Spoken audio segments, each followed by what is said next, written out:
क्या होती है शिव चर्चा? आखिर क्या होता है इसका महत्व? कब और कैसे हुई थी इसकी शुरुआत और क्यों आज भी लोग बड़ी संख्या में शिव चर्चा में भाग लेते हैं? मित्रों, वैसे तो हम दुखों से मुक्ति और मन की शांति के लिए महादेव के दरबार में जाते हैं, लेकिन मान्यता है कि अगर दुख को दूर करने वाले त्रिकालदर्शी शिव की विशेषताओं के विषय में चर्चा की जाए, तब भी हमें दुखों से मुक्ति मिल सकती है।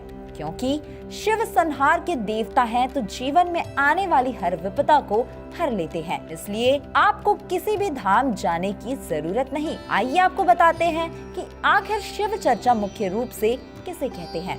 दरअसल जब दो मनुष्य या उससे अधिक मनुष्य शिव के रुद्र अवतार और शिव के त्रिगुणातीत के अलावा शिव के स्वयंभू और अजन्मा स्वरूप के विषय में चर्चा करते हैं, तब उसे शिव चर्चा कहते हैं। शिव चर्चा में शिव के विशेष कृत्यों और विशेषताओं की चर्चा होती है। चर्चा करने के परिणाम स्वरूप शिव के भक्त आनंद महसूस करते हैं, जिससे जीवन में रोग विकार दूर हो सके और जीवन सुखमय व्यतीत हो सके। शिव चर्चा की शुरुआत सन 1965 से मानी जाती है, लेकिन जनमानस के बीच यह सन 1977 में प्रचलित हुई। शिव चर्चा का जनमानस में प्रचार प्रसार का श्री श्री गुरु भैया हरिंद्रानंद को दिया जाता है। शिव चर्चा के दौरान स्वयंभू शिव से कई प्रार्थनाएं की जाती है, जैसे दया मांगना। शिव चर्चा में अक्सर भक्तगण भगवान शिव से दया मांगते हैं, ताकि उनके जीवन में आने वाली समस्याएं देवाधिदेव दूर कर सके। यहाँ भक्त का शिव के साथ शिष्य और गुरु का संबंध होता है। भक्तगण सच्चे मन से कहते हैं कि हे शिव, मेरे जीवन में आने वाले दुखों को आप दूर कीजिए। मैं आपका शिष्य हूँ, आप मेरे गुरु हैं। आप अपने शिष्य के ऊपर दया करिए, जिससे हम किसी भूत पिशाच और अहंकार और राग द्वेष के भय में न आए। इस प्रक्रिया का दूसरा चरण होता है चर्चा करना। दया मांगने के परिणाम स्वरूप भक्त बड़ी श्रद्धा के साथ शिव के 18 रुद्र अवतार के विषय में चर्चा करते हैं। इन चर्चाओं में किस प्रकार शिव किस किस अवतार में या किस किस रूप में प्रकट हुए और दुष्टों से मनुष्य की रक्षा की, उन्होंने कैसे प्रजापति दक्ष के अहंकार को नष्ट किया था और प्रेम की ऐसे प्रतिमूर्ति स्थापित की जो भविष्य में कोई न कर सका, क्योंकि उनके प्रेम में मोह की दुर्गंध नहीं थी।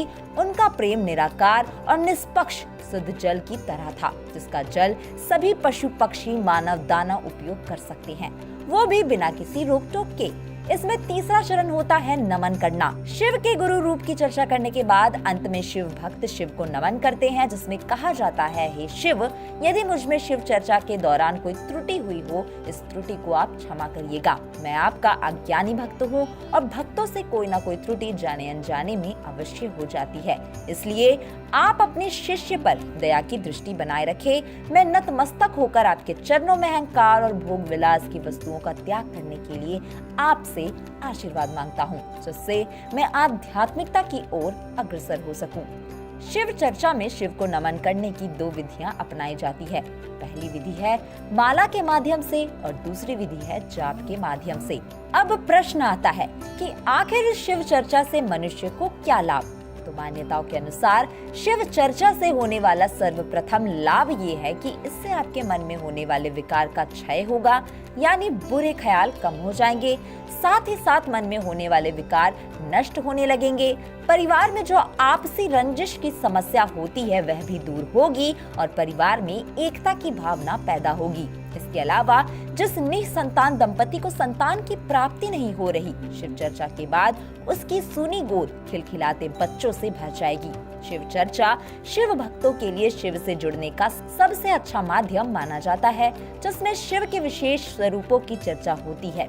इसके अलावा शिव की महत्ता यानी महत्व के बारे में भी चर्चा होती है। शिव निराकार देवों के देव महादेव और महाकाल है। इन रूपों की चर्चा में जो अलग अलग अर्थ निकलते हैं, उसमें हर भक्त डूबकर शिव भक्ति का आनंद प्राप्त करता है। अगर आप भी शिव चर्चा करना चाहते हैं तो पहले उससे जड़ी प्रक्रिया जान ले। शिव का ध्यान करने के लिए सर्वप्रथम सिद्धासन या सुखासन की मुद्रा में बैठ जाइए।